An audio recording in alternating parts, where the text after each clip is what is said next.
Salam guru penggerak, tergerak, bergerak, menggerakkan. Perkenalkan, saya Ayu Frida Retnani, CGP Angkatan 9, Kabupaten Jembrana.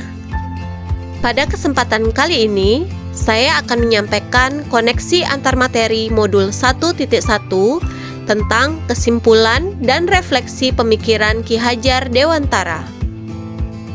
Pada bagian koneksi antar materi modul 1.1, kesimpulan dan refleksi pemikiran Ki Hajar Dewantara, CGP diberikan 3 pertanyaan pemantik, diantaranya yang pertama, apa yang saya percaya tentang murid dan pembelajaran di kelas sebelum saya mempelajari modul 1.1. Kedua, apa yang berubah dari pemikiran atau perilaku saya setelah mempelajari modul 1.1? Dan yang ketiga, apa yang dapat segera saya terapkan lebih baik agar kelas saya mencerminkan pemikiran Ki Hajar Dewantara?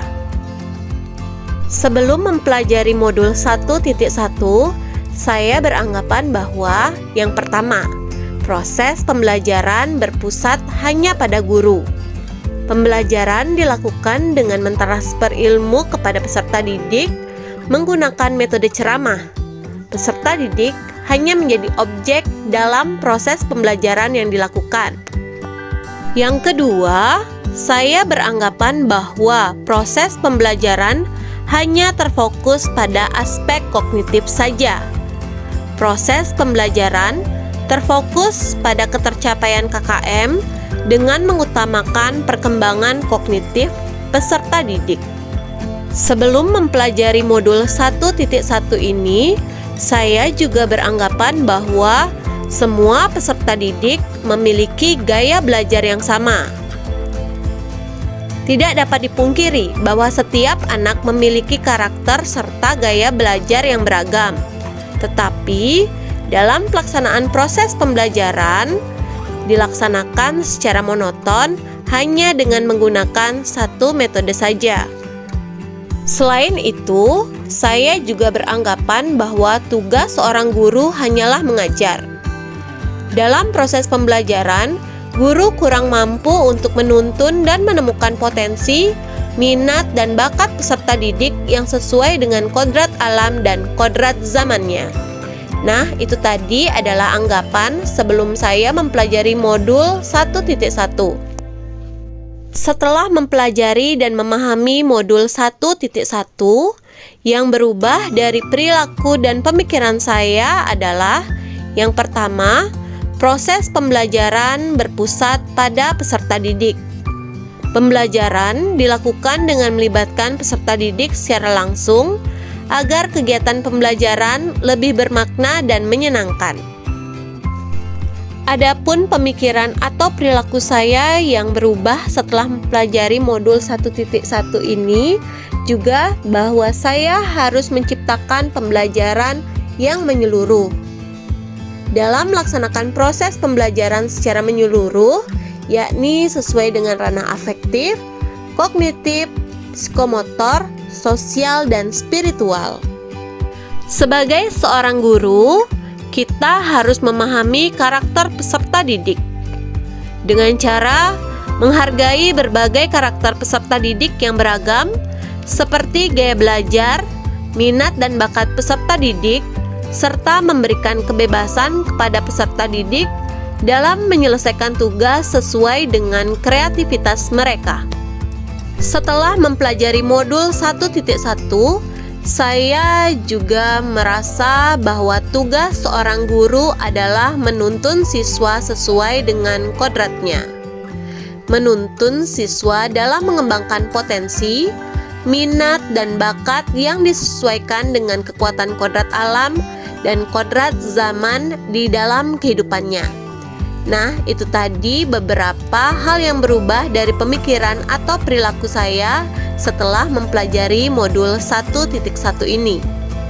Setelah mempelajari dan memahami modul 1.1, apa yang segera saya lakukan lebih baik agar kelas saya mencerminkan pemikiran Ki Hajar Dewantara? Yang pertama, saya akan membuat kesepakatan kelas. dengan membuat kesepakatan kelas bersama peserta didik sebagai bentuk komitmen dalam menerapkan Merdeka Belajar sesuai dengan profil pelajar Pancasila.